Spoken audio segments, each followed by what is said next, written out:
열왕기상 12장 25절에서 33절 오늘 이스라엘교의 창시자 여로보암입니다. 이게 뭐냐면 이스라엘교라는 말 들어보셨어요?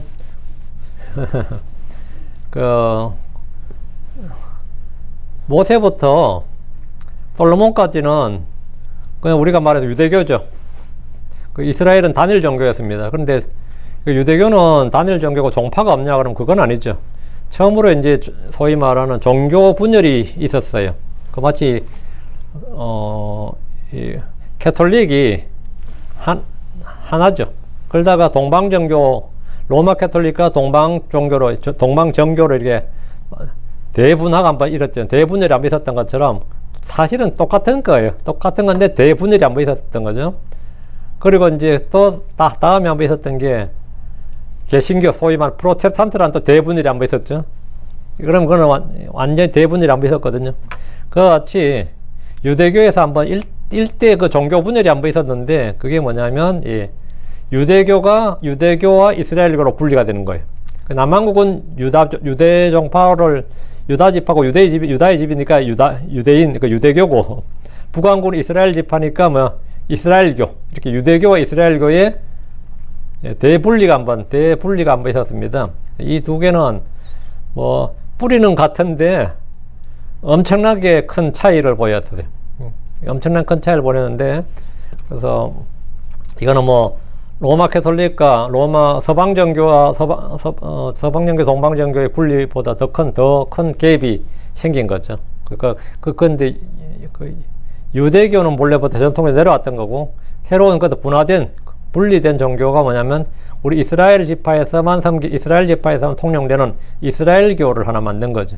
이스라엘교의 창시자가 누구냐? 여로보암이었습니다. 여로보암인데 그는 여로보암 왕을 하면서 이 제사장 직분을 거의 없애버리고 그 종교권까지 확보를 한 거죠.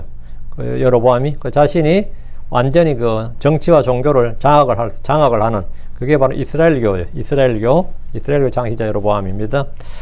자, 오늘은 다윗의 집을 떠나 분리 독립한 이스라엘의 초대 왕 여로보암이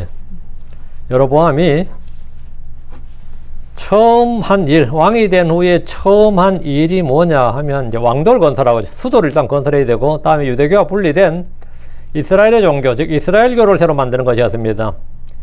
이는 1054년 교회 대분열 이후에 로마 캐톨릭과 분리되어 독자적인 전례와 전통을 지키며 새로운 교회, 동방정교회, 뭐 그리스 정교회, 러시아 정교회 이런 말 쓰는데 그 동방정교회가 출현했는데 그리고 나서 한참 지나서 가톨릭 교회는 1517년 마틴 루터가 95개조 반박문을 게시하여 시작된 16세기 유럽의 종교개혁 운동으로 루터교회, 켈빈교회 등의 분열이 있었습니다. 루터교, 장로교, 감리교 등은 중세 사회를 지배하던 가톨릭 교회와의 분리 독립선언으로 새로운 종교의 출현이었습니다. 뿌리는 물론 같다 그러는데 새로운 종교의 출현이었어요. 개신교라 불리는 교회들은 교황권을 부정하고 가톨릭 교회의 각종 전통을 제거하며 새로운 교회가 출현했습니다. 이걸 종교개혁이라 그러죠. 종교개혁이라 그래요. 성경으로 돌아가자, 하나님께로 돌아가자, 뭐 이런 것이니까 종교개혁이라 그럽니다. 영국은 이전에는 성공의 해중교회, 감리교가 탄생했고 스코틀랜드, 스위스는 장로교, 독일은 루터교가 출현했습니다. 그럼 유대교에는 이런 분파와 분리, 독립이 없었느냐? 유대교는 그냥 온전히 몇천 년간 오직 온리 유대교 하나로 남았느냐? 신약 성경은 우리 유대교에서 먼저 사두개파, 바리새파 이런 뚜렷한 분파가 나오지만 국가적으로 종교의 완전한 분리, 독립의 원조이자 시초는 여로보암이 만든 이스라엘 종교였습니다. 이스라엘교에서 이스라엘교. 유대교와 분리된 종교가 하나 있었으니 그 이스라엘교예요. 남한국 유다의 국교가 유대교라면 북한국 이스라엘의 국교는 유대교에서 분리 독립된 이스라엘교입니다.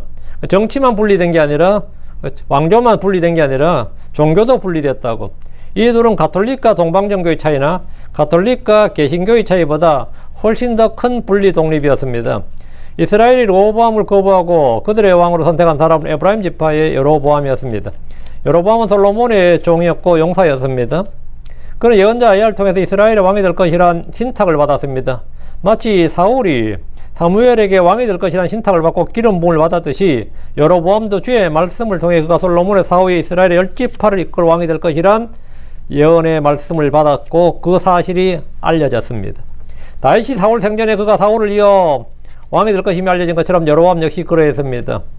여로보암은 솔로몬의 바퀴를 피해 이집트로 망명했다가 솔로몬이 죽자 돌아와서 이스라엘 왕국의 분리와 독립을 이끈 정치적 수완가이자 동시에 북왕국의 멸망의 원인, 그 부패와 배교제, 그 불법과 죄인데 그 부패와 배교라는 불법과 죄를 제공한 인물입니다. 그는 북왕국 이스라엘이 율법에 따라 1년에 3번 예루살렘으로 올라가야 하는 의무를 행하지 못하도록 정치적으로, 정책적으로, 법률적으로 그 왕권으로, 왕의 힘으로 말이죠. 율법을 지키지 못하도록 하는, 그러다 율법을 지키지 못하도록 이 규정을 했고, 레위 제사장 체계를 없앴고, 율법의 절기를 7월달에서 8월달로 바꿔버렸고, 탄당들을 짓는 등의 불법과 죄의 그 배교의 행위들로 그와 그의 후대가 멸망으로 치닫는 이 배교의 철로를 깐 인물입니다. 여로보암이란 그 자체가, 여로보암이란 뜻 자체가 백성을 많게 하신다, 더하게 하신다는 뜻인데, 다윗이 이새의 아들이라 불리듯이 여로보암은 느밧의 아들이라 불립니다. 그는 솔로몬 시대에 요셉 지파의 노역을 감독할 정도로 유능한 관리였고 공사 감독자로 발탁될 만큼 실무 능력을 인정받았던 용사였습니다. 솔로몬의 우상 숭배에 빠지자 예언자 아이야가 새 옷을 찢어서 여로보암에게 10조각을 취하라 이렇게 취하겠고, 솔로몬의 집에서 10지파가 떨어져 그에게 주어질 것이라고 예언했습니다. 솔로몬의 사후에 그의 아들 르호보암이 멍에를 가볍게 해달라는 백성의 요구를 거절하고 오히려 더 무거운 짐을 지우겠다고 하자 북쪽 10개 지파, 이스라엘 지파가 반발해서 우리가 다윗 안에서 무슨 몫이 있느냐, 이새 아들에게서 우리가 받을 상속물이 없도다 라면서 르호보암을 버리고 연방을 탈퇴하고 분리 독립했습니다. 이때 백성들이 이집트에서 돌아온 여로보암을 왕으로 초대하고 북왕국 이스라엘, 그 에브라임 중심이었어요. 북왕국 이스라엘의 초대 왕이 되게 합니다. 그는 왕으로서 이스라엘을 22년간 통치했습니다. 그는 북왕국의 중심지로 수도로 삼았냐면 세겜을 수도로 삼았어요. 우리가 이제 사마리아 할 때, 사마리아는 저 후대의 이제 왕국이 수도 그쪽에 아합 왕조라 그러죠. 오므리 왕조. 그 오므리 왕조 때 사마리아가 수도가 된 거고, 처음 수도는 세겜이었어요. 세겜. 그 세겜을 이제 수도로 딱 삼고, 그게 에브라임 지파 땅이니까 거기서 이제 22년간 통치했죠. 그는 북왕국의 중심지로 세겜을 건축하고 요새화했고, 이어서 바로 맞은편 분우엘도 견고히해서 정치적 군사적 기반을 다졌습니다. 여로보암이 하나님 은혜로 택하심으로 이스라엘 왕이 되자 가장 먼저 한 일은 신정주의 율법에 따른 통치를 버리고 또 주의 법을 버리고 우상을 섬기는 배교와 불법을 자행했습니다. 하나님께서 그에게 왕을 시켰으면 그가 오히려 르호보암보다 더 철저하게 우리는 솔로몬과 반대로 간다, 우리는 신정주의로 돌아간다, 우리는 율법을 지킨다, 유대교 그 정통 근본 보수 이런 걸 주창해야 되는데 이 세속주의를 선택한 겁니다. 그리고 종교의 다원화, 뭐 이교도화, 뭐 이런 식이었죠. 우리는 인문주의를 걷는다, 뭐 이런 식으로 나간 거죠.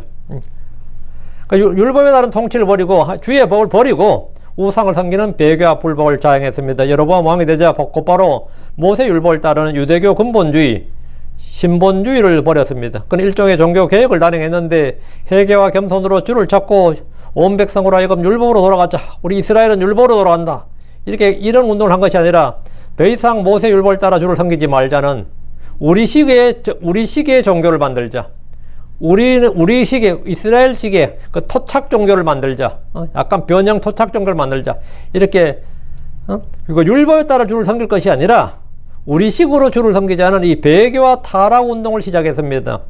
르네상스의 정신이, 중세의 르네상스의 정신이 뭐죠?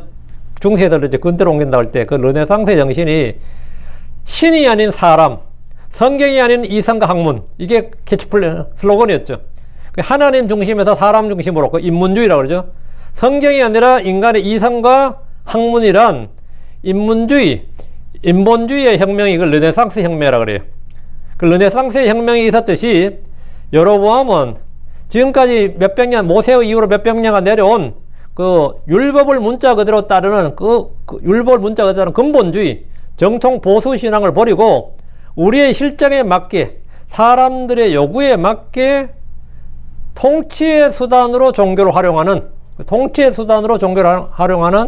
그런 과감한, 이건 개혁 정치라고 그러지 않는데 이런 과감한 이 종교 체인지가 우리 바꾼다 이거예요. 하여튼 종교 혁명이 있었어요. 종교 혁명을 단행했습니다. 여로보암 이스라엘 백성이 절기마다 예루살렘 성전이 어차피 남유다 있잖아요. 유다 지파와 베냐민 지파 거기 있으니까 그 예루살렘 성전으로 올라가면 백성들의 마음이 다시 다윗의 집으로 돌아갈까 두려워해서 베델과 단 두 곳에다가 금송아지 우상을 세우고 보라 내 신들이라 오 이스라엘아 그것들이 너를 이집트 땅에서 데리고 올라왔느니라 이렇게 선포를 한 겁니다. 이래서 북왕국 예루살렘 성전 중심의 예배에서 벗어나 자체적이지만 왜곡된 주 하나님 숭배와 우상 숭배 혼합 체제로 들어갑니다. 다음으로 그가 한 일은 제사장 제도를 완전히 고쳐버린 겁니다. 레위 지파간이 보통 사람들로 제사장을 담고 산당들을 많이 세웠습니다. 레위 사람들 대부분은 이로 인해 남유다로 내려가게 되고 북왕국은 정통 제사장 체제를 상실한 채 왕권 아래에 종속된 종교 권력 구조를 만들었습니다. 그리고 성경의 절기를 바꾸었습니다. 그는 예루살렘의 장막절과 다른 때 8째 달 8월 15일에 유사한 절기를 만들어 백성을 모아서 희생물 드리겠습니다. 장막절 한 달 뒤로 늦춰버린 거죠. 이는 율법에 따른 절기에서 이탈한 대체 종교를 제도화한 조치였습니다. 성경 이후에 북왕국 이스라엘의 왕들을 평가할 때마다 여호와 보시기에 주께서 보시기에 악한 행동을 했더라, 뭐 악을 행하였더라 이런 평가를 내릴 때 뭐라 하냐면 여로보암의 길로 걸었더라 이런 끝이. 여로보암의 길로 걸었더라 하면 여로보암의 길로 걸었더라 하면 그는 악한 왕이라는 뜻이 돼. 이 말씀이 반복적으로 나옵니다. 즉 여로보암이 만든 금송아지 숭배와 그가 만든 종교 체계 자체가 이 북왕국이 멸망할 때까지 이어지는 고질적인 죄의 패턴이 되었습니다. 하나님은 예언자들 보내 그의 죄와 불법에 대해서 심판을 선포하셨습니다. 유다에서 온 하나님의 사람이 베델 제단에서 여로보암 희생물 드린 것을 책망하며 그 제단이 찢어지고 죄가 쏟아질 것과 훗날 유다 왕 요시아가 일어나 산당 제사장들의 뼈를 태울 것까지 예언합니다. 여로보암이 손을 펴서 그를 잡으러 할 때 그의 팔이 마비되었다가 예언자의 기도로 다시 회복되는 그 하나님의 사람이 이제 기도로 다시 회복되는 표적도 일어났습니다. 그리고 여로보암의 아들이 병들었을 때 여로보암은 그의 아내를 변장시켜서 예언자 아이에게 보내자 아이야는 하나님의 말씀을 전하며 여로보암의 집이 큰 재앙을 받을 것과 여로보암 집의 남자는 성읍에서 들에서나 개와 새에 먹이가 될 것이고 북왕국에서 여로보암의 집을 완전히 쓸어버릴 자가 일어날 것임을 예언했습니다. 그리고 군사혁명이 일어난다 말이죠. 그 결과 여로보암의 아들 나답이 2대 왕이 되었지만 군대 장군 바사가 반역을 해서 나답을 죽이고 왕위를 찬탈하면서 여로보암의 집안은 모두 멸절합니다. 그 왕조가 2대밖에 못 간 거죠. 그의 왕군 2대 만에 역상혁명으로 왕조가 몰락하고 정권교체가 일어났습니다. 이때부터 이제 칼 가진 놈이 대장이었어요. 칼 가진 놈이 최고였다고. 이후로 여로보암의 죄, 여로보암의 길은 이스라엘의 죄와 불법, 배교를 상징하는 말로 지금까지 널리 사용되고 있습니다. 하나님은 그에게 왕국과 왕자를 주셨지만 그는 은혜와 복을 재앙과 저주로 바꿔버렸습니다. 큰 은혜, 많은 은혜를 받아도 그것을 제대로 감당하지 못하면 그것은 복이 아니라 그에게나 그의 집에나 그의 왕국에 저주요, 재앙이요, 정죄와 심판을 초래할 뿐입니다. 자, 오늘 본문을 보겠습니다. 여로보암에 대해서는 이제 이만 다 정리됐고요. 자, 25절. 그때 여로보암이 에브라임 산에 세겜을 건축하고 그 안에 가있으며 또 거기서 나아가 분우엘을 건축하였더라. 다윗이 처음 왕이 되어 수도로 삼은 곳이 유다 지파의 헤브론이었다가 이제 통일왕국이 되니까 예루살렘을 옮겼고 다울 왕이 수도로 삼은 곳은 그의 고향이자 왕국의 중심지였던 기브아였습니다. 각자 이제 자신의 고향이 보통 이제 정치적 입지를 다지는 거죠. 헤브론에 있었다가 이제 예루살렘을 옮겼던 것이고 사울은 자기 고향 이제 베냐민 지파 땅이죠. 기브아였고 여로보암 당이 에브라임 지파 땅인 세겜에다가 그 왕이 자기가 왕이 되니까 에브라임 산에 세겜을 왕도로 삼았습니다. 이스라엘의 수도를 세겜으로 정하고 왕도를 건축했는데 세겜은 이스라엘의 정치, 종교의 중심이자 교통로였기에 수도로 적합했습니다. 솔로몬이 많은 건축으로 노역과 세금을 거두었던 것이 불만이어서 독립한 이스라엘은 여로보암을 세우는 여로보암이 이제 왕이 되니까 여로보암이 세우는 왕국의 수도 왕국을 건축해야 됐습니다. 솔로몬에서 벗어났다고 르호보암이 벗어났다고 해서 편한 줄 알았는데 새로 왕국을 만들려면 시스템을 다 개조해야 되죠. 그러니까 다시 이제 또 왕도를 건축해야 되니까 건축 사역이 없어진 게 아닙니다. 여로보암을 세웠는데도 여전히 똑같은 건축과 건축 노역과 이건 다 세금인 엄청나게 거둬야 되는 거죠. 그리고 분우엘을 건축했는데 분우엘이라 불리는 이곳은 세겜의 맞은편이고 요르단강 동쪽 약복강가로 야곱이 하나님과 씨름을 한 곳으로 주의 얼굴을 만나고도 살았다고 해서 붙여진 이름입니다. 그래서 분우엘입니다. 여로보암이 분우엘을 건축한 곳은 왕궁에 있는 수도를 방어하기 위한 요새로 건축된 겁니다. 26절. 그리고 여로보암이 그의 마음속에 말하였더라. 이제 그 왕국이 다윗의 집으로 돌아가려다. 여로보암의 가장 큰 근심과 걱정이 뭐냐면 이거였어요. 26절에. 그리고 여로보암이 그의 마음속에 말했더라. 혼자 생각해 보니까 이제 그 왕국이 다윗의 집으로 돌아가리라. 내가 분리 독립을 하긴 했는데 이게 언제까지 이게 안정적으로 이 분리 독립할 수, 이 왕국을 유지할 수 있을까? 왕국을 세우는 건 간단했는데 세우는 일은 간단했어요. 불만 고조되고 하니까 왕국이 세워졌는데 이게 유지가 될 것인가 이 말이죠. 왜? 세금만 타고 그 노역과 세금 때문에 불만이 터져서 나왔는데 뭐 자기들 왕국 새로 세우면 노예가 세금이 없느냐? 그건 아니거든요. 오히려 경쟁하려면 더 많은 그 세금과 노역이 거두어진다고요. 그러면 뭐 하려고 우리가 독립했지? 이래 나온단 말이죠. 그러니까 걱정이 되는 거죠. 여로보암 왕이 되어서 세겜과 분열을 건축한 후에 이스라엘의 종교 정책의 일대 전환을 단행했습니다.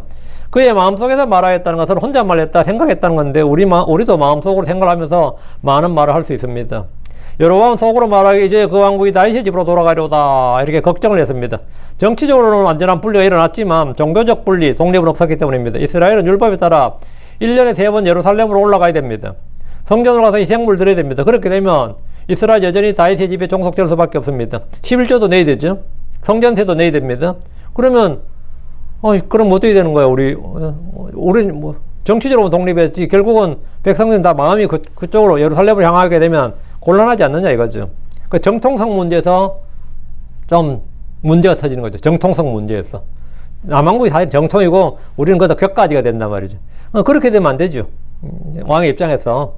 그래서 이스라엘은 여전히 그러면 다윗의 집에서 그냥 격가지로 떨어져 나온 그리고 이 종교적 이스라엘은 사실은 뭐 종교국가나 다름없는데 종교적으로 완전히 종속이 된단 말이죠. 그 이스라엘의 불평 불만이라도 생기면 다시 통일하자는 통일운동, 뭐 연합운동 일어날 수 있습니다. 우리의 소원 통일 막 이러면 골치 아픈 거죠. 여로보암 입장에서는 예루살렘의 성전과 별개로 이스라엘에 따로 성전을 만들든지 아니면 종교법을 하나 만들어서 종교를 분리해야 됐습니다. 로마 교회를 동로마 서로마로 분리하듯이 그렇게 분리하는 겁니다. 영국의 헨리 8세가 1534년에 수장령을 선포해서 로마 교회가 아니라 영국 성공회 앵글리칸 처치라 그래요. 영국 성공회를 만들어서 자신이 영국 교회 수장임을 선포하고 로마 캐톨릭과 결별해버린 거죠. 그래야 로마 교황의 입김에서 자유로운 거죠. 로마에서 로마 교회 지배를 안 받는 거란 말이죠. 자기가 교회 수장을 선포해 버렸단 말이에요. 그럼 여로보암 역시 지금 그런 조치를 필요로 하는 겁니다. 헨리 8세처럼 나도 수장령을 만들어서 뭐 조치를 취해야 된다고. 이는 국왕의 권력을 강화하고 국가와 교회를 통합할 수 있는 근거가 됩니다. 정치적 분리 독립에 이어서 종교적 분리 독립은 여로보암의 가장 크고 긴급한 정책이었습니다. 그러니까 여로보암을 이해할 수 없는 건 아니에요. 실제로 뭐 충분히 이해할 수 있죠. 이것은 자기의 정권을 유지하고 왕국을 지키기 위한 어쩌면 부득이한 수단이었습니다. 그 여로보암의 머리에서 나오기로는 27절 만일 이 백성이 예루살렘에 있는 주의 집에 희생물 드리러 올라가면 그때 이 백성의 마음이 다시 그들의 주 곧 유다왕 르호보암에게로 돌아가서 그들이 나를 죽이고 다시 유다왕 르호보암에게로 돌아가려다. 이제 여기서 하나님께서 은혜로 나에게 왕국을 주셨으면 그 왕국의 유지 하나님께서 나를 지키시는 분도 주님인데 하나님께서 은혜로 나에게 왕을 주셨어. 왕위를 주셨고 왕국을 주셨지만 지키는 건 내가 해야 된다고 믿는 거죠. 21절이. 지키는 건 이제 내가 해야 된다. 그러니까 이런 걱정이 생기는 거예요.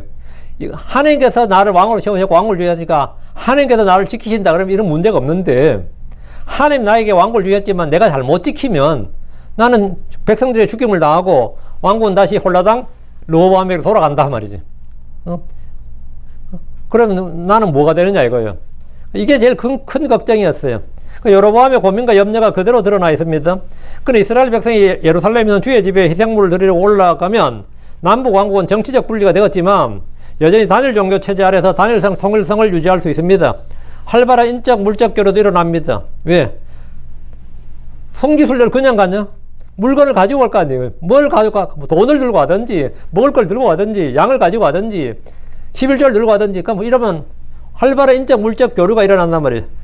정치적으로는 남왕국 부왕국으로 유다와 이스라엘로 분리되었지만 실제로는 경제적 통합이나 인적 물적 교류는 뭐 그래서 한 나라랑 사실 다름없는 거죠. 그래서 괜찮단 말이죠. 비록 정치적으로 왕이 둘이고 왕국이 나뉘어져도 여전히 그들은 유대교란 단일 통일된 구심점이 있었습니다. 이건 좋은 거죠. 그러나 여로보암은 이것은 자신의 왕국의 유익이 아니라 위협으로 봤습니다. 여로보암은 백성이 매년 3번씩이나 성전을 방문하고 주의 뜻을 묻기 위해서 또 희생물 드리기 위해서 수시로 예루살렘을 드나들다 보면 백성의 마음이 유다왕 르호보암으로 돌아갈 것을 걱정했습니다.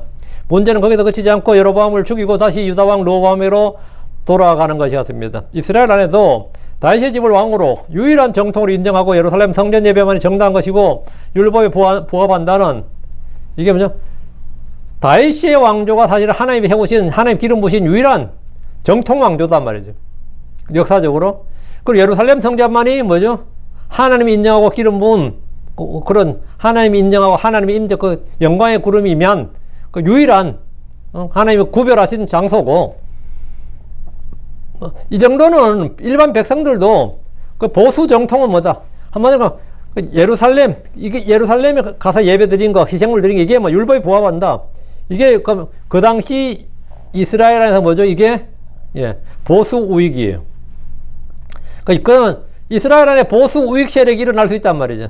아무리 이스라엘이 배교를 해도 그 땅에는 바알에게 무릎 꿇지 않는 의인들이 있고 소수의 남은 자들이 있습니다.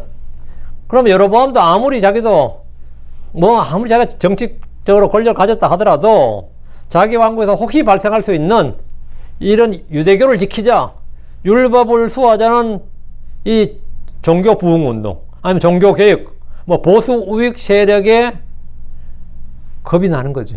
응? 저런 놈은 당장 탄핵하자, 쫓아내자, 하나님을 떠나 율법을 버린 저런 놈을 쫓아내자, 이런 게 일어날 수 있단 말이죠. 그래서 여로보암 입장에서는 초기에 완전히 싹을 제거해버리고자 했습니다. 응? 이 발본세곤이라고 그러죠. 삭초재건이라고, 아예 어떻게 하든지 간에 유대교와 분리독립을 한다. 이거 28절. 그리하여 왕이 조언을 얻어, 여기죠. 이게 여로보암의 단독 의견이 아니었다 이 말입니다. 이거 말은 뭐냐? 북왕국 여로보암 이스라엘 지파의 통일된 의견이었다. 이거 주류 의견이었다. 그래야 왕이 조언을 얻어. 금송아지 둘을 만들고 그들에게 말하였더라. 너희가 예루살렘으로 올라간 것이 너무 힘들도다. 보라, 내 신들이라. 오 이스라엘아, 그것들이 너를 이집트 땅에서 데리고 올라왔느니라. 새로운 종교를 만드는데 핵심이 뭐죠? 새로운 신을 만드는 거예요. 새로운 하나님을 만드는 거예요. 여로보암은 자신의 고민을 해결하기 위해서 조언을 구했고 1534년 영국의 헨리 8세가 발표했던 수장령보다 2500년 앞서서 유대교와의 분리 독립을 선언했습니다. 여로보암의 조언자들은 그가 다윗의 길을 걷도록 하지 않고 배교의 길을 걷도록 조언했습니다. 여로보암은 조언을 얻어서 금송아지 둘을 만들고 백성에게 말했습니다. 너희가 예루살렘으로 올라가는 것이 너무 힘들도다. 보라, 내 신들이라. 오 이스라엘아. 여로보암의 이 말은 백성들의 수고를 들어주려는 의도와 목적처럼 포장되었지만 실제로는 주의 법을 정면으로 어기는 일이었고, 이제는 우리가 모세 율법대로 하지 말고 우리식으로 예배하자, 우리식으로 경배를 드리자, 우리식으로 희생물 드리자, 이렇게 된 겁니다. 그는 금송아지 둘을 만든 후에 내 신들을 보라 했는데 이는 광야에서 출애굽 1세대가 지은 죄와 불법의 반복이었습니다. 그는 주의 법, 그것도 십계명의 가장 중요한 명령을 정면으로 깨버렸습니다. 광야에서 이스라엘은 모세가 산에 올라간 뒤 내려오지 않자 이집트로 돌아가자며 금송아지들을 만들었습니다. 출애굽기 30장 4절에 그리고 그가 그들의 손에서 그것들을 받아 부어 만든 송아지를 새기는 도구로 그것의 모양을 만든 뒤에 그들이 말하였더라. 오 이스라엘이여, 이것들은 너를 이집트 땅에서 데리고 올라온 내 신들이라. 지금 그때 한 말과 지금 이게 똑같은 거죠. 이 일로 그들은 광야에서 주의 진노와 심판을 받아 멸망당할 뻔했습니다. 그런데 지금 여로보암이 북왕국에서 똑같은 죄를 반복하였습니다. 역사는 반복된다 이거예요. 이는 출애굽기 20장 23절에 명령하기를 너희는 나를 두고 은으로 된 신들을 만들지 말지니라. 또 너희는 너희를 위하여 금으로 된 신들을 만들지 말라. 그러니까 이게 주님께서 보면 은으로 신들을 만들지 말라, 또 금으로 된 신들을 만들지 말라, 이렇게 한 주의 법 명령을 완전히 무시하는 것으로 새로운 유대교의 이단 종파 신생 종교, 즉 우리 이스라엘에서만 통용되는 이스라엘교를 만든 겁니다. 이걸 국교로 삼는 거죠. 여로보암이 금송아지들을 만들고 보라, 내 신들이라. 오 이스라엘아, 그것들이 너를 이집트 땅에서 데리고 올라왔느니라. 이렇게 선포한 것은 북왕국 이스라엘의 새 종교의 탄생을 선포한 겁니다. 그는 과감히 모세 율법을 공식적으로 파기했습니다. 여로보암은 금송아지 둘을 만든 후에 보라, 내 신들이라. 오 이스라엘아, 이렇게 함으로써 새 시대의 새로운 종교를 선포했습니다. 여로보암은 성경에 기록된 대로 하나님을 섬기고 경배하는 대신에 금송아지들을 만들어 그것들을 하나님이라 불렀습니다. 금송아지들을 걸어 하늘과 땅을 창조하신 하나님이고 그들을 이집트에서 구출하신 하나님이라고 믿고 인정하고 경배하는 겁니다. 이것은 두로 평화에서 바빌론의 느부갓네살이 금신상을 만들어 거기다 경배하라는 명령이나 다를 것이 없습니다. 그 똑같은 것이었습니다. 그것들이 너를 이집트 땅에서 데리고 올라왔느니라. 그 금송아지들이 출애굽의 하나님이다 이거죠. 그들을 구원하고 인도해낸 출애굽의 하나님이다 이거예요. 그것들이 너를 이집트 땅에서 데리고 올라왔느니라. 자기들이 만든 금송아지들이 전능하신 하나님이라는 거예요. 이 말은 성경으로 돌아가자 율법에 기록된 대로 주를 섬기자는 종교 계획이 아니라 우리 마음대로 하나님을 섬기자. 율법을 버리자는 배교의 운동으로 선을 넘어도 한참 넘은 것이었습니다. 이 선을 넘어도 너무 넘은 것이었어요. 이것은 이스라엘의 여로보암이 일으킨 일종의 유대교의 문화혁명이었습니다. 유대교의 문화혁명이었어요. 중국에 마오쩌둥의 문화혁명이라고 했었죠. 근데 이거는 진짜 여로보암의 문화혁명이었어요. 여로보암의 종교혁명, 문화혁명. 다 때려 부수고 다 갈아엎자 이거죠. 출애굽 후에 500년 동안 이어주던 유대교의 근본을 뒤엎는 대혁명이었습니다. 그들은 모세 율법을 폐기하고 이스라엘만의 자체 종교를 만든 겁니다.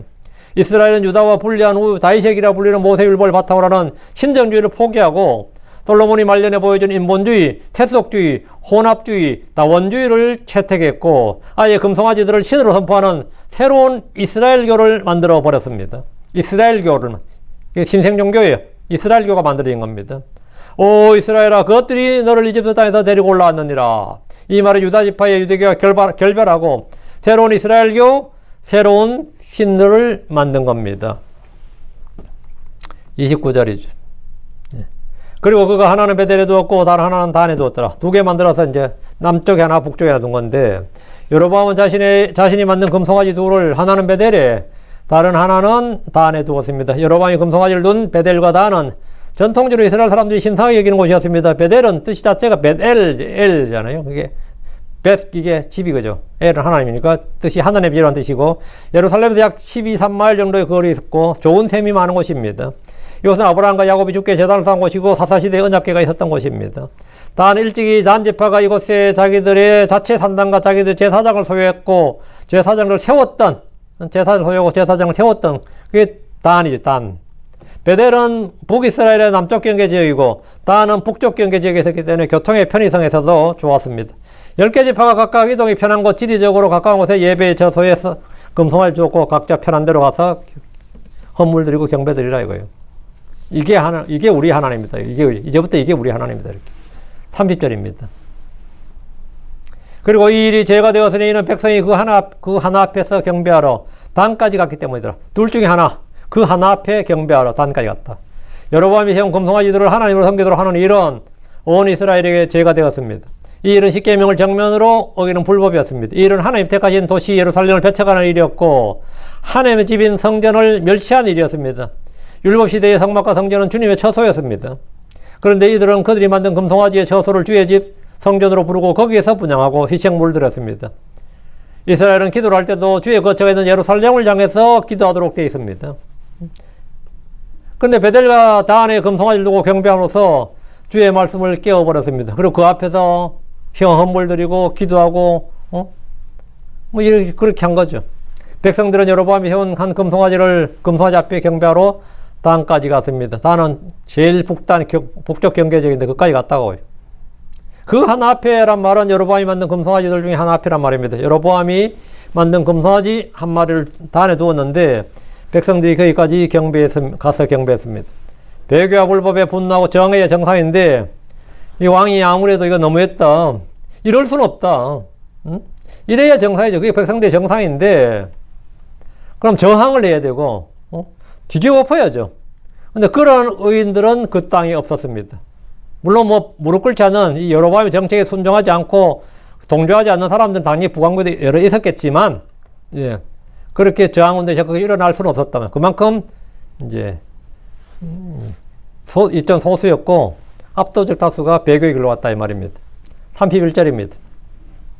그리고 그가 산당들의 집을 만들고 레위 아들들이 아닌 백성 중 가장 천한 자들로 제사장들을 삼았더라.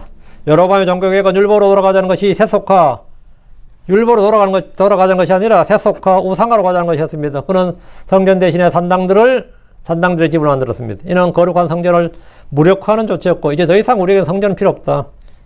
그 솔로몬이 만든 성전, 우리는 그때도 자기들이 노역도 하고 세금도 냈지만, 우리는 그 필요 없다 이거예요.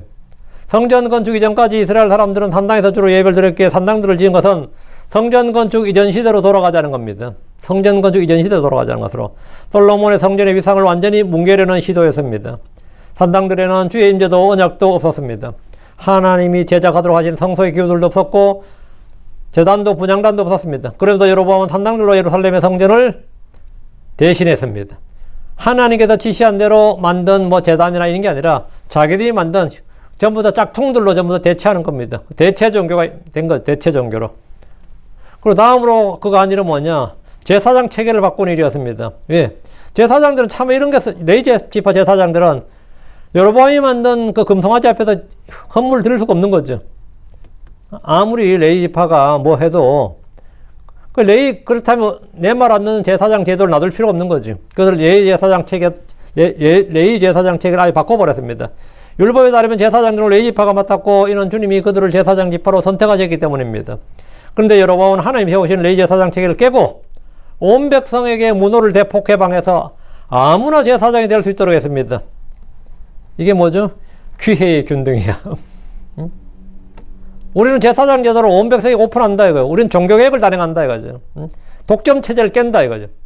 왕은 그동안 수백 년 동안 유지되어 오던 레위 제사장 독점 체제를 깨는 혁명적 조치를 단행해서 북왕국 이스라엘에서는 아무나 제사장이 될 수 있는 길을 열어줬습니다. 아무나 제사장이 될 수 있다. 원하기만 하면 제사장이 될 수 있다 이거예요. 이것은 모든 백성에게 기회의 평등과 직업 선택의 자유를 보장하는 혁명적 조치였지만 주와 주의 말씀을 정면으로 무시하고 모독하는 불법적 행위였습니다. 여로보암은 레위 아들들이 아닌 백성 중에서 가장 천한 자들로 제사장들을 삼았습니다. 그래서 종교권은 소위 말한 종교적 저항이라든가 종교인들이 자기를 조직적으로 저항하는 일을 완전히 무력화시켜버린 겁니다. 가장 지혜로운 자도 능력 있는 자도 명망 있는 자도 아닌 가장 천한 자들로 제사장들을 삼았습니다. 그래서 이제는 산당의 제사장들 하면 전부 다 오늘날 교회에 먹사란 소리 듣는, 목사가 아니라 먹사란 소리 듣는 것처럼 그냥 천한 놈으로 이렇게 비천한 자들로 인식되게 만들어버린 거죠. 그래서 이스라엘은 더 이상 신정체제가 아니다. 우리는 율법을 고수하지 않는다. 준수하지 않는다. 우리는 율법 아래 있지 않다는 탈유대교, 탈율법주의를 공개적으로 선언한 겁니다. 이제 이스라엘에서 레위 지파는 아무것도 아니었습니다. 모세 율법은 레위 아들들만이 제사장직을 수행하도록 규정되어 있습니다. 그러나 여로보암은 레위인들이 아닌 가장 천한 자들을 제사장으로 삼음으로써 제사장 체계를 완전히 무너뜨리고 하나님의 법을 맡은 레위 제사장들의 힘과 영향력, 지위를 박탈해 버렸습니다. 여로보암이 레위 제사장 체계를 무너뜨린 것은 레위 제사장들이 자신의 왕국에서 왕의 눈치를 보지 않고 주의 법을 내세워 왕의 죄와 불법을 견제할 사람들이 있기 때문입니다. 그리고 백성들에게도 이건 율법과 건넌다 이렇게 말하면 왕의 권위나 정치 지도력이 권력 누수연상이 일어난단 말이죠. 그리고 이거는 용납할 수가 없었던 거죠. 제사장들은 정치와 권력에서 비교적 자유로운 사람들로서 왕이 새롭게 실행하는 이스라엘 교회는 걸림돌이었기 때문에 그들을 제거해버렸던 겁니다. 그 결과 북왕국에 살던 레위 사람들은 뭐 먹고 살아요? 제사장 체가 없어져 버렸는데. 그래서 대거 남쪽으로 이동을 합니다. 남쪽 유다로 이주할 수밖에 없었습니다. 이래서 북왕국 이스라엘은 남유다와 달리 각종 우상 숭배가 자유로운 왕국, 종교의 자유가 있는 왕국이 되어버렸습니다. 32절. 그리고 여로보암이 8째 달고 그 달 15째 날에 유다에 있는 절기와 같은 절기를 정하고 그가 제단 위에서 헌물을 드렸더라. 그가 만든 송아지들에게 희생물 드리며 베델에서도 그와 같이 행하였고 또 그가 만든 산당들의 제사장들을 베델에 두었더라. 진짜 골고루 하죠. 완전한 개혁이, 완전한 진짜 종교혁명, 문화혁명이에요. 여로보암의 종교정신은 한마디로 탈유대교, 탈율법이었습니다. 그는 모세 율법이 규정된 절기에도 손을 댔습니다. 그는 7월 절기인 장막절을 한 달 뒤인 8월달로 옮겨버렸습니다. 7월 15일에 장막절을 한 달 뒤인 8월 15일로 옮겨서 그가 만든 제단 위에서 희생물을 드렸습니다. 절기를 옮긴 일은 남쪽과 북쪽 지역의 수확일이 달랐기 때문에 가능했습니다. 우리도 꽃이 어디서부터 피어요? 제주도부터 피죠. 그리고 호남 지역 밑에 부산, 호남, 그래서 쭉 올라서 경기도까지 오는 데는 한 달은 걸려요. 쭉 이제 그럼 이러면 수확 시기가 다르다고. 이 위도에 따라서. 이게 이스라엘도 남부 왕국이단 말이에요. 남북이 길기 때문에, 예, 꽃피는 시기가 다 달랐고 수확기가 다 달랐습니다. 그 남쪽 유다 지역은 기후상 북쪽보다 더 일찍 꽃이 피고 씨를 뿌리고 열매를 거둡니다. 북쪽 지역은 남쪽 지역보다 더 늦게 수확했습니다. 그래서 8월로 절기를 정하는 것은 이제 남쪽에 맞출 필요가 없는 거죠. 뒤로 좀 늦춰도 문제가 안 된다. 8월로 절기를 정한 것은 북쪽 이스라엘 사람들에게는 오히려 수긍이 가는 일이었습니다. 7월 15일로 하면 좀 빠듯한데 8월 15일로 하면 충분히 여유가 있는 거예요. 그래서 이 일은 이스라엘 사람들이 7월의 장막절에 예루살렘을 방문하지 못하게 하려는 의도가 숨겨져 있는 것인데, 이는 율법이 정한 규례를 마음대로 바꾸는 일이었습니다. 절기의 날짜를 바꾸는 이 일은 이스라엘이 유다와 정치적 분리 독립만 한 것이 아니라, 이제 우리는 너희 종교가 다르다, 너희 신과 다르고 예배 처소가 다르고 예배 방법도 다르고 절기도 다르고 제사장 체계도 레위제사장 체계도 다르고 다 다르다 이거예요. 완전 종교적 분리가 이루어졌음을 선포한 일이었습니다. 그래서 왕이 이제 앞장서서 그가 제단 위에서 헌물 드렸더라. 근데 여로보암 왕으로서 유대교 완전히 변형된 새로운 이스라엘교를, 예, 만들었습니다.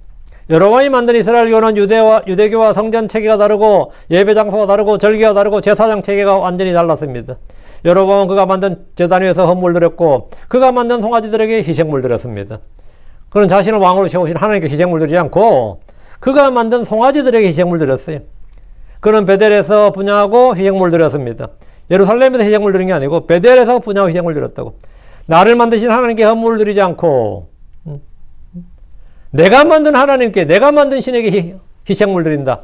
그게 뭐냐? 우상숭배입니다. 그게 바로 인간의 종교예요. 내가 만든 신에게 희생물과 헌물을 드리고 기도하고 경배하는 것이 그게 우상숭배입니다. 지금 32절에 그가 만든 송아지들에게 희생물 드리며 하죠.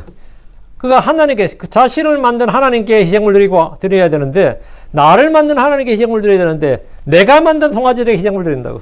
베델에서 그가 제가였고, 또 그가 만든 산당들의 제사장들을 베델로 두라. 하나님이 세우신 제사장들이 아니라 자기가 만든 산당들의 제사장들. 오늘날도 많은 성도들이 하나님이 세우신, 하나님께 부르심을 받은 목자가 아니라 자기들이 세운 목사를 초빙해서 교회합니다. 자기들이 조정하기, 자기들이 만든 교회, 자기들이 만든 목사. 그렇게 해요. 그 자기들이 월급 주고. 여로보암은 그가 만든 송아지들에게 희생물을 드렸습니다. 그리고 그가 만든 산당들의 제사장들을 베델에 두었습니다. 그는 예루살렘 성전에서 하던 일과 비슷하게 헌물과 희생물을 드리는 의식을 모방한 겁니다. 이건 우리가 오늘 소위 말하는 가짜, 짝퉁, 거짓, 위조, 변조, 변형, 부패, 뭐라고 말하든 간에 하여튼 true, 진리는 아니다. 참은 아니다. 이거죠. 33절입니다. 이와 같이 그가 8째 달 곧 그가 자기 자신의 마음에서 고안한, 자기 자신의 마음에서 고안한, 이게 뭐죠? 종교죠. 종교 창시죠. 여로보암은 종교를 창시했다. 이게 무슨 종교? 이스라엘교를 만들었다. 이게. 그가 자기 자신의 마음에서 고안한 그달 15째 날에 베델에서 자기가 만든 제단 위에서 헌물 드렸더라. 이건 계시를 받은 것도 아니고 주의 말씀이 임한 것도 아니에요. 그냥 자기 마음에서 그렇게 한 거예요. 아, 굿 아이디어다 이렇게. 그리고 이스라엘 자손들을 위하여 절기를 정하고 제단 위에서 헌물 드리며 분향하였더라. 여로보암은 8월 절기를 신설해서 7월 절기인 장막절을 대신했습니다. 그가 자기 자신의 마음에서 고안한 그달 15째 날이라는 말을 주목하십시오. 하나님이 정하신 것, 명령하신 것 대신에 자기 자신이 고안한 것대로 하는 것이 타락이고 배교입니다. 주의 법이 아닌 사람이 마음에 고안한 대로 행하는 것이 죄고 불법입니다. 그의 마음에서 고안한, 사람들은 하나님이 주신 법보다 사람이 고안한 것을 더 좋아합니다. 하나님께서 주신 말씀, 하나님 주신 법, 하나님이 정한 무엇보다 자기 자신이 만든 것, 자기 자신의 마음에서 나온 것을 좋아한다고. 창조주보다 창조물을 더 경배하는 것이 마음의 타락입니다. 이스라엘이 남한국가 정치적, 경제적, 군사적 분리와 독립은 하나님 뜻이었습니다. 하나님께서 그걸 나누고 그 일은 하나님에게서 난 일이었습니다. 그러나 종교적 결별은, 종교적 분리는 하나님의 뜻이 아니라 그의 죄였습니다. 그건 죄였다고. 그리고 이스라엘 자손들을 위하여 절기를 정하고 제단 위에서 헌물 드리며 분향하였더라. 여러분 이스라엘 자손들을 위해서 절기를 정했습니다. 그리고 제단 위에서 헌물 드리고 분양했습니다. 여로보암이 이런 종교정책은 그의 왕국과 그의 집을 멸망으로 이끄는 일이었습니다. 그가 왕이 된 것은 다윗의 집보다 더 철저히 주의 법을 지키고 주를 섬기도록 하기 위한 것이었습니다. 그래서 오히려 유다가 시기할 정도로 주를 잘 섬겨서 우리가 좀 정신 차리고 주님을 섬기자. 우리 땅에, 우리 도시에 예루살렘이 있지 않느냐. 이러면서 참 우리가 서로 주님을 섬기는 경쟁을 벌여야 되는데, 이거 완전 정반대의 길을 간 거죠. 그가 왕이 된 것은 다윗의 집보다 더 철저히 주의 율법을 지키고 주의 집을 섬기라는 것이었습니다. 그는 배교한 솔로몬을 징계하는 도구로 사용된 왕입니다. 솔로몬이 배교했을 때 이렇게 된다. 그럼 내가 배교하면 어떻게 될 것인 거예요? 하나님의 사랑을 받았던 솔로몬, 하나님의 지혜와 지혜와 명철을 받았던 솔로몬도 이 배교했을 때, 타락했을 때, 불법을 저질렀을 때 저런 징계와 심판을 받는다면 나 같은 사람이 불법과 배교를 했을 때 어떻게 될 것일까? 이렇게 경계를 삼고 주의하고 조심해야죠. 두려운 마음으로 주를 서게 된다고. 그러나 그는 불법에 불법을 다함으로써 다윗의 길과 반대되는 여로보암의 길을 만들었습니다. 여로보암의 길의 시조가 누구죠? 여로보암이죠. 다윗의 길의 시조가 다윗이었다면 여로보암의 길의 시조는 여로보암이었습니다. 여로보암은 왕국을 만들면서 종교도 창시했다. 그게 뭐냐? 왕국 이스라엘을 만들었고, 이스라엘을 만들었고, 다음은 이스라엘 왕이었으니까 이스라엘의 왕이 되면서 이스라엘의 종교도 하나 만드는 그 이스라엘교입니다. 유대교와 대비되는 이스라엘교의 창시자, 오늘 이스라엘교의 창시자 여로보암이었습니다. 우리는 우리 자신의 고안에서 생각에서 아이디어, 사람들의 생각이나 전통이나 어떤 문화나 관습에서 나온 것이 아니라 주의 말씀에서 나온 주의 법에서 나온 것을 그대로 규칙대로 법대로 행해야 됩니다. 그것만이 상급받는 길이고 헛되지 않습니다. 주의 말씀대로 행하는 것만이 헛되지 않아요. 그렇지 않은 모든 것은 육신행입니다. 그래서 사람의 길을 걷지 말고 주의 길을 걷자. 그게 오늘 여로보암의 길, 우리가 다윗의 길, 여로보암의 길. 여기서 딱 깨달음이 오면 좋겠습니다. 기도합시다. 위대적으로 주하나님 감사합니다. 하나님께서 주신 말씀을 선포했습니다. 선포된 모든 말씀들이 성도들이 잘 전달되고 듣는 모든 흔들도 은혜 많이 받게 해주셔서 아버지 저희가 좀 다윗이 그랬던 것처럼 저희가 신본주의 길 그리고 주의 말씀 성경으로 돌아가자. 철저하게 주의 말씀에 근거해서 주의 말씀을 마음에 지키자. 주의 말씀 따라하지 말고 밀착하자는 이런 참된 그 신앙의 길을 걷도록 진리의 길을 걷도록 구원의 길, 의의 길을 걷도록 해주시길 원하며 생명의 길을 걷도록 해주십시오. 저희가 여로보암 같이 그 여로보암의 길 또는 아버지는 이 탐욕의 길인 탐욕과 배교인 발람의 길 또는 가인의 길을 걷지 않고 저희가 온전히 주의 길을 따르게 하여 주시길 간구합니다. 은혜 많이 베풀어 주십시오. 그리고 저희로 하여금 이전에 있었던 이 일들이 저희에게 경고가 되고 배움이 되고 훈계가 되도록 하여 주셔서 저희가 늘 주의하고 조심하고 하면 주의 길에 더 확실한 예언의 말씀에 주의를 기울여서 잘하는 그런 성도를 되도록 해 주십시오. 전능자주하는 저희가 육신에 따라서 또는 자기 마음의 고안에서 자기 마음의 그 생각에 따라서 주님을 섬기고 멋대로 행하지 않고 오직 기록된 말씀에 따라 주의 법에서 나오는 주님께서 계시해 주시고 조명해 주신 대로 또 말씀에서 말해 주시는 대로 제가 주를 따르고 섬길 수 있도록 해주시길 원합니다. 전능자주 하나님께서 힘을 주시고 주의 명철을 주시고 은혜를 주시옵소서. 저희는 아무것도 아닙니다.